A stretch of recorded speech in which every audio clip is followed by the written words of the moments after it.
Hello, my name is Ethan Davis, and today I will be presenting my final project on Enron. So, a little bit about Enron is they were founded in 1985 by a man named Kenneth Lay, and they began as a natural gas pipeline. Their business originated by becoming a trader of natural gas, where they saw massive success in a big valuable market they were able to enter into. They were formed by a merger between Houston Natural Gas and Internorth. Enron had the second largest pipeline network in the United States with over 36,000 miles of pipe stretching across North America. Kenneth Lay was both the founder and CEO of Enron, where he drove the business's original success. Samuel Segnar was the chairman when Enron merged, and Jeffrey Skilling became the CEO after Lay later retired. Jeffrey Skilling was a major factor in Enron becoming a major player in the energy trading market. We're going to hear a little bit more about Skilling later in the project, but he was integral in starting this business and helping it get off its feet. He was one of the younger minds in this company, and he had many good ideas that helped them, but he also later hurt them very badly. Some early Enron success. So they were extremely successful in the 90s to the year 2000, when their revenue growth went from $13.3 billion in 1996 to $100.8 billion in 2000. As I did a lot of research about Enron, many people said that this was one of the most reliable investments known in the stock market. It was very safe, they were growing rapidly, and there was nothing stopping them except for themselves, which is a little foreshadowing. Enron was dominating the market for natural gas, and the company was generating massive profits. The bull market in 1990 helped drive Enron's growth. Enron was changing the way business was being done, as Jeffrey Skilling did an excellent job hiring young and intelligent people from people around the United States. They didn't want to be a company that was out of touch with the younger population. They wanted to have fresh minds, and they wanted to have people that were going to give good ideas and help continue to drive success, as money and revenue was their biggest driver in their operations.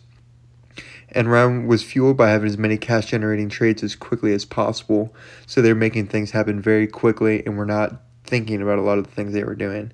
They made as many deals as possible, and they diversified their portfolio of different commodities, allowing them to trade even more. Enron was constantly adapting to anything that was set forward in front of them. Anyone that was entering the market, they were one step ahead. So, with all this great stuff that we've heard, the downfall quickly started. Enron's downfall was created by a number of factors involving rising competition and suspicious accounting practices. Internally, Enron faced immense pressure from their shareholders. As profits slowed down and competition increased, employees started using shady practices to hide the struggles the company was facing. As I said, money and bringing in lots of revenue was the biggest driver of Enron. So when the revenue slowed, they didn't know what to do and they panicked. So they started using shady practices to hide this, and that we'll get into this later, but this is where things started to fall apart and it was impossible for them to cover it all up. Not only was the company impacted, employees were impacted. 25,000 employees lost their jobs. $2 billion in pension savings were lost, and $1.2 billion in retirement funds were lost. Think of the amount of lives that were ruined because of this downfall.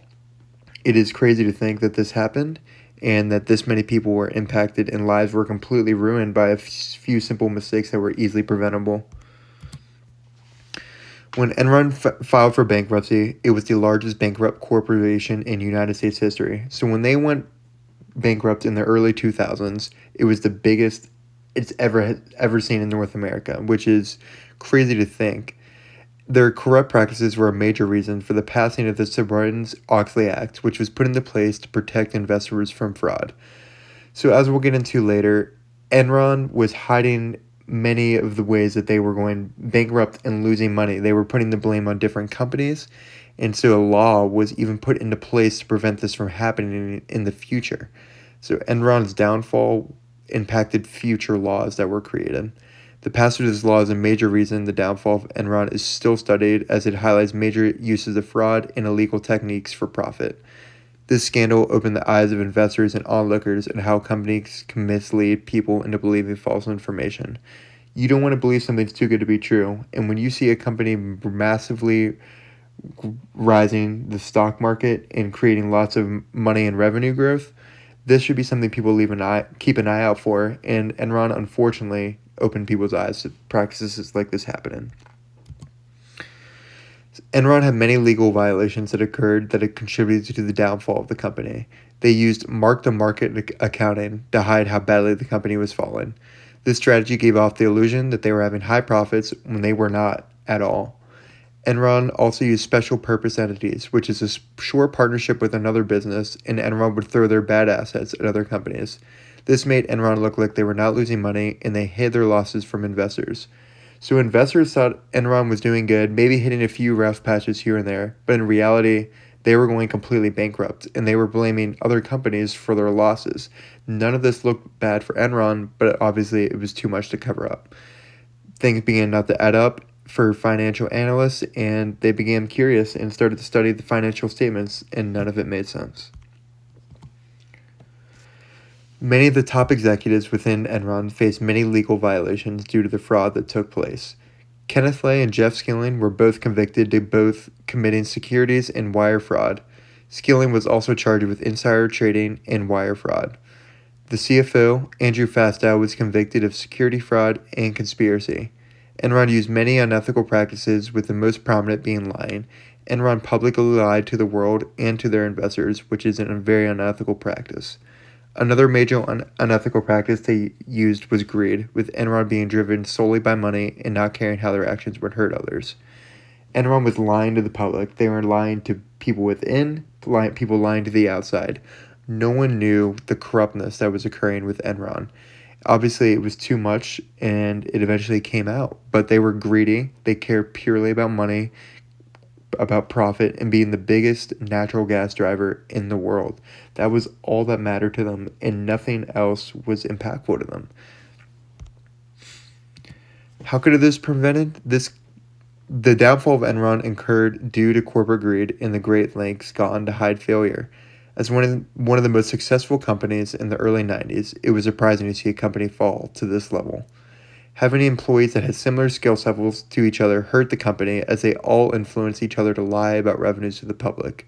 What was once thought about a good idea of having many young faces, people with fresh ideas in the company, they were all very similar, and they probably influenced each other to have bad practices and to hide and cover up things that were happening.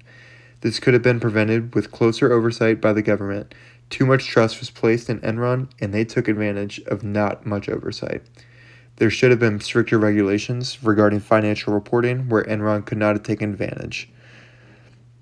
Corporate ethic principles need to be implemented at the start of a business.